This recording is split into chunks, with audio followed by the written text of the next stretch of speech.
Hello, everybody. It's Jacqueline Purcell here, just to say that I'm so sorry I can't be with you. I prepared this little video in the hopes that Angel will show it to you.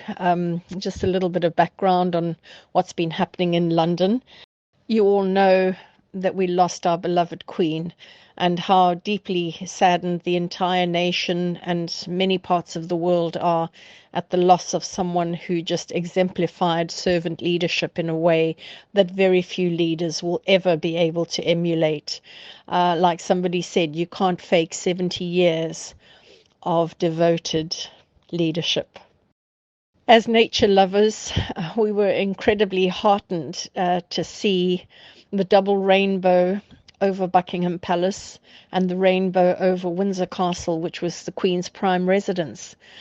Somehow those rainbows made us feel that her passing from the physical to the spiritual was actually being showcased by nature in a very spectacular, lovely way. I was fortunate enough to be able to go to Westminster to the Queen's lying in state. I can tell you that was probably the most significant event of my life. There was no crying, there was just sniffing, echoing in this huge hall. Just the sound of people sniffing. A very dignified man with full red Indian headdress came and stood before the Queen's casket, and he gave this amazing bow, which I couldn't believe my eyes. I was like, he's wearing a full Indian headdress. And other Middle Eastern people came and knelt and kissed the floor. So it was such a multicultural event. I can't describe adequately how amazing it was to see the range of people that were there to say goodbye and to say thank you to the Queen. Queues were more than 16 hours waiting time, more than 250,000 in the queues. More than 26.2 million people watched across all media channels.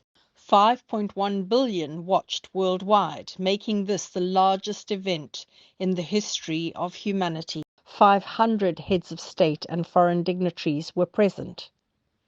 But looking back, we realized that we as a nation were prepared for the Queen's death. We saw a range of pictures coming out of the palace. The Queen's two ponies, Nightingale and Katie, was deeply symbolic for me, but also the Queen's last meeting where she was shaking the hand of our new Prime Minister, who's also called Elizabeth.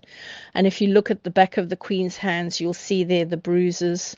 Obviously, she was undergoing some medical interventions.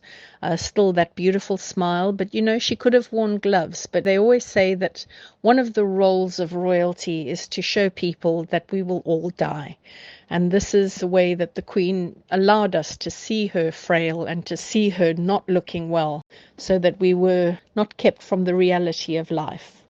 And now we're saying, God save the King, King Charles. And I was lucky enough when we left the lying in state at Westminster to see King Charles drive by in his car and wave at everyone. And a great cheer went up saying, God save the King. God save the King. So that was a lovely tribute to Charles from the people that he will now be leading. But let's look also at the fact that we as a company have been changed, and we've looked at the Queen's life and her case studies and said that we're going to put together a leadership program based on the Queen. And we have now launched that 5 to 10 day case study in perfect leadership using the Queen as our case study. We hope to be able to share that with many people.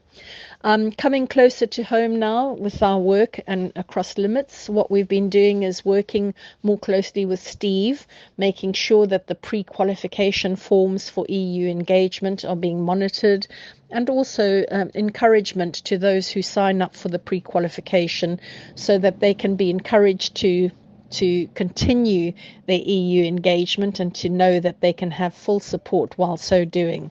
So from all of us at Jasper, we hope that you've enjoyed our little chat, and a little thank you to the Queen for teaching me how to wear hats.